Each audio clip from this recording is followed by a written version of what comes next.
أعوذ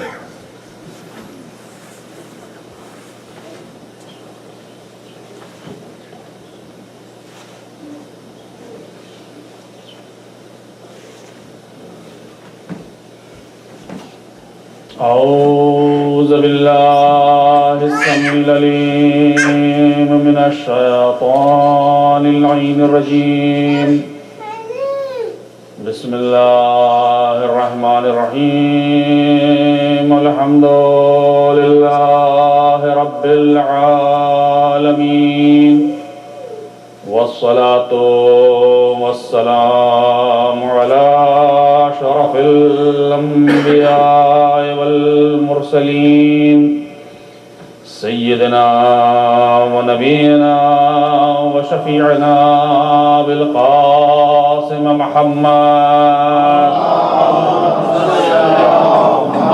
وآل محمد الطيبين الطاهرين الغر الميامين المعصومين، واللعنة الله على أعدائهم أجمعين من يومنا هذا إلى يوم الدين. أما بعد، فقد قال الله سبحانه وتبارك وتعالى في كتابه المبين. بسم الله الرحمن الرحيم. قد جاءكم من الله نور وكتاب مبين. صلوات پڑھیے.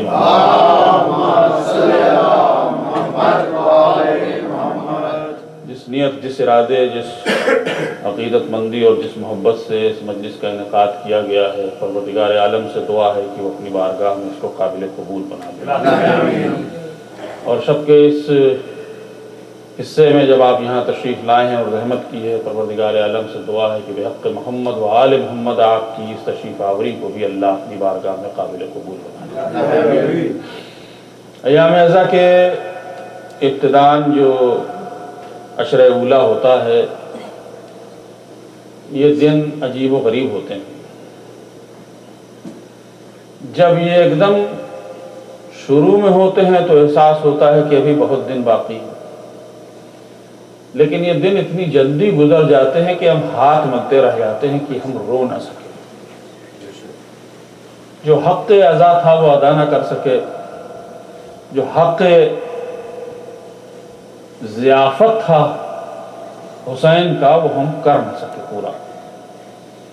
تو آج تقریباً نصف اشراح ہو چکا ہے اور اب دن بہت کم بچے. نہ جانے کیا ہوگا، اگلے برس ہم ہوں گے یا نہ ہوں. زندگی کا کوئی بھروسہ نہیں ہے، کل نہ ہو، اگلے پل نہ ہو، نہیں معلوم. تو اس لیے اب جو دن بچے ہیں ان میں خوب جی بھر کے رونے کی کوشش کیجئے. جتنی ادا ہو سکے کیجئے، جتنی مجالس ہو سکے ان کو کیجئے، جتنا ذکر اہل بیت ہو سکے وہ کیجئے. اور اس عشرے کے اختتام پر بہرحال ہم میں ایک فرق آنا چاہیے کہ حسین ہماری زندگی میں آئیں اور چلے جائیں اور ہم ویسے ہی رہیں. تو آپ سے زیادہ میں اپنے نفس کو متوجہ کرتا ہوں اور اپنے آپ کو متوجہ کرتا ہوں اور دعا کرتا ہوں کہ بحق محمد و آل محمد ہم صحیح معنوں میں شیعہ بن جائیں، محبان اہل بیت میں ہمارا شمار کیا جائے، عزاداران حسین میں ہمارا شمار کیا جائے. ایک صلوات پڑھیے محمد.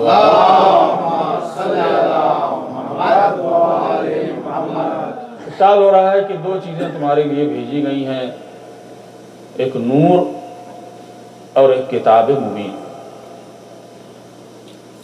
قرآن کے تمام کلمات اتنے جامع ہیں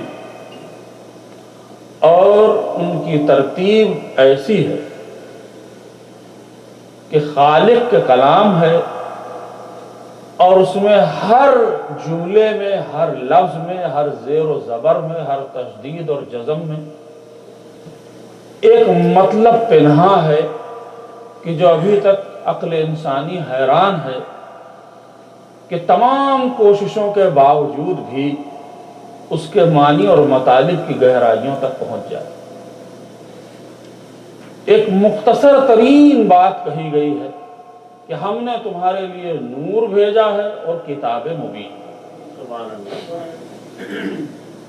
اور ترتیب میں پروردگار عالم نے یہ خیال رکھا ہے کہ پہلے نور کا تذکرہ ہے پھر کتاب مبین کا تذکرہ ہے، کیونکہ اگر کتاب ہو اور نور نہ ہو تو حضور والا آپ کتاب کے کسی حرف کو پڑھ ہی نہ پائیں گے۔ اندھیرا ہو، تاریکی ہو تو کتنی خوبصورت اور کتنی اچھی کتاب ہو، دل مچلتا رہے گا لیکن آپ پڑھ نہ پائیں گے۔ اور اگر آپ نے زیادہ کچھ کیا، کوشش بھی کر لی اور آپ نے اس کے ورق کو پلٹا بھی، تو یہ تو ہو سکتا ہے کہ ترتیب بدل جائے لیکن معنی اور مطالب حقائق تک آپ کی گرفت نہ ہو سکے۔ لہذا اس نے اہتمام یہ کیا کہ پہلے نور اور پھر کتاب مبین، تاکہ روشنی آ جائے اور نور کی اس روشنی میں اللہ کی بھیجی ہوئی اس کتاب کا آپ مطالعہ کرنا شروع کر دیں۔ اگر نور نہ ہو تو کتاب بے معنی ہو جاتی ہے۔ تو لہذا اس نے خلقت میں بھی یہی اہتمام کیا کہ پہلے نور کو خلق کیا اور پھر پوری کائنات کو خلق کیا، تاکہ اندھیروں میں پیدا ہوئی کوئی چیز کا کچھ پتہ نہ چلے گا۔ عدم کے اندھیروں میں تو ویسے ہی سب تڑپ رہے تھے، وجود کے متمنی تھے کہ وجود دے دیا جائے تب وہ آئیں سامنے۔ یہ وہی کیفیت ہے کہ اندھیرے میں اگر کوئی چیز ہو تو سجھائی نہیں دیتی، نور آتا ہے تو دکھائی دینے لگتی ہے، ہر شے کی معرفت بننے لگتی ہے، ذہنوں میں اس کے خیالات آ جاتے ہیں، اس کی پہچان بننا شروع ہو جاتی ہے۔ تمام چیز اس بات کی ضمانت ہے کہ جب تک نور موجود ہے، اگر نور نہ ہو تو کتاب مبین ہونے سے کوئی فائدہ ہونے والا نہیں۔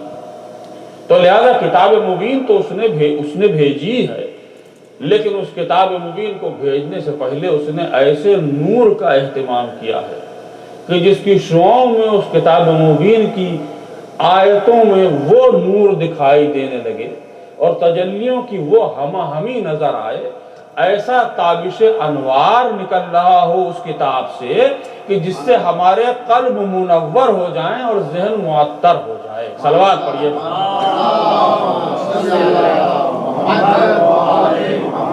اس لیے نور کی اپنی حیثیت ہے اور کتاب کی اپنی حیثیت۔ نور سے وابستگی ہو جائے تو پھر کتاب سے بھی وابستگی ہو سکتی ہے۔ کوئی شخص اگر نور سے نفرت کرنے لگے تو اندھیروں میں رہنے کی اس کی عادت پڑ جائے گی، اور اندھیرے تاریکیاں اس کو ہدایت نہیں دے سکتے۔